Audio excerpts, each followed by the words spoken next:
অর্থনৈতিক সংকট, অভিবাসন ইস্যুসহ নিজ দলে চাপের মুখে গত সোমবার পদত্যাগ করেন কানাডার প্রধানমন্ত্রী জাস্টিন ট্রুডো।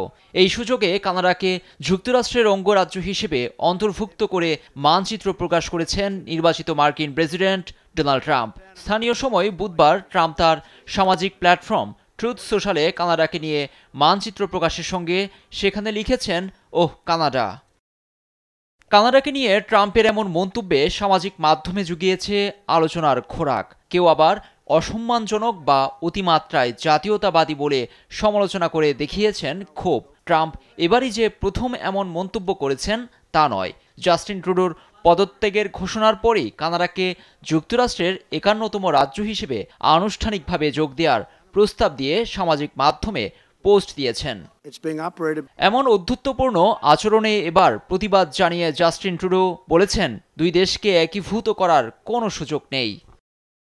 এদিকে কানাডীয় পররাষ্ট্রমন্ত্রী মেলানি জোলি বলেন, কানাডা কিভাবে একটি শক্তিশালী দেশ হলো তা বোঝার সক্ষমতা নেই ট্রাম্পের।